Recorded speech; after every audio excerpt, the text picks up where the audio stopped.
Who did this? Who did this indeed? This is the first time we ever seen a Keyblade be broken in Kingdom Hearts. Now, of course, there's a whole bunch of theorizing going on in the community about what happened to Riku's Keyblade, who destroyed it, what Heartless destroyed it. But today, I'm going to be talking about my own theories and basically saying who actually broke this. Yes, it's a person, not an actual creature. I'll go into details, but anyhow, my name is Sora, and today, let's get on to theorizing. Now, let's start off by eliminating the question. Did a Heartless break it? Obviously not. Not a single Heartless, Nobody, Unversed, or Dream Eater ever created could destroy a Keyblade.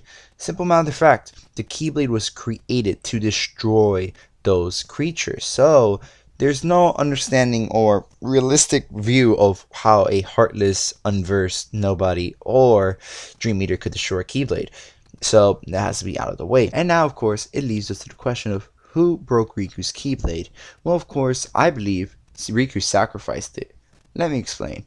If we really pay attention to the trailer, we see Riku's reaction and it's just bland. There's no sadness, there's no anger, there's no depression, there's no nothing. He understands that his Keyblade is broken and of course, he's fine with it. Of course, you could say it's Riku. You know, he's pretty calm, he's pretty chill.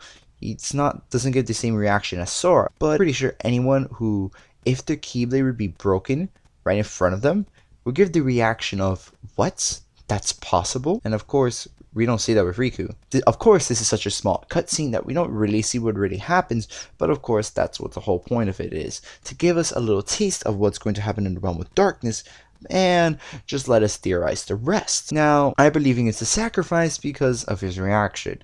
Nothing happened, nothing this, nothing said, nothing done. Now, of course, you could be like, oh, but there's no one there.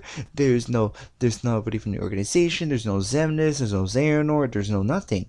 But to be fair, if you had to give a sacrifice, the person would tell you they would do it, and then they would leave. There's no point. They did the sacrifice that they needed, and they're gone. So maybe that's why there's no one there. And look at Mickey's reaction. He's there. It's like he knew what had to be done. So he was fine with Riku's reaction. Therefore, it probably was a sacrifice. And also keep in mind, look where they are in the Realm of Darkness. In the 0.2 secret ending, we find out that their goal was to go save Aqua. And of course, if that sacrifice of Riku's Keyblade is one step closer to leading Aqua, of course Riku would do it. She saved Riku and Sora in the past. She was the reason why Riku was able to read her Keyblade. Well, more of a reason. It was Terra, but we don't talk about that. Terra's from Xehanort. Yeah, Aqua's a better one. Woohoo. Anyhow, so Riku owns a lot to Aqua. That being said, a sacrifice of his Keyblade isn't that much big for him. Of course, it holds his power to the dark side. Well, his dark heart. But it's a risk he does pay.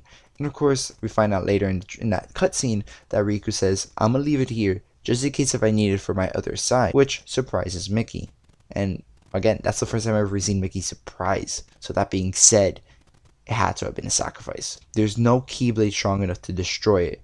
The only thing strong enough to destroy it is either a sacrifice or a distortion between two hearts. But that's the only time we've ever seen that is by the X-Blade between Ventus and Vanitas, and the Keyblade was completely shattered. But this one is just the tip is gone. The tip is destroyed. You can still hold it, but you can't fight with it no more.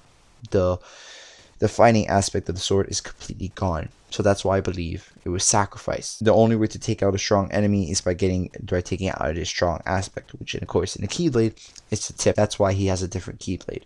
But that's my theory on it. Let me know. What do you guys believe happened to Riku's Keyblade? Did someone actually break it? Maybe it was actually a sacrifice. Or maybe there was an actual Heartless that was strong enough to defeat it. Who knows? Let me know in the comment section down below. Anyhow, that's going to be it for me. My name is Sora, and I'll talk to you guys next time. Peace!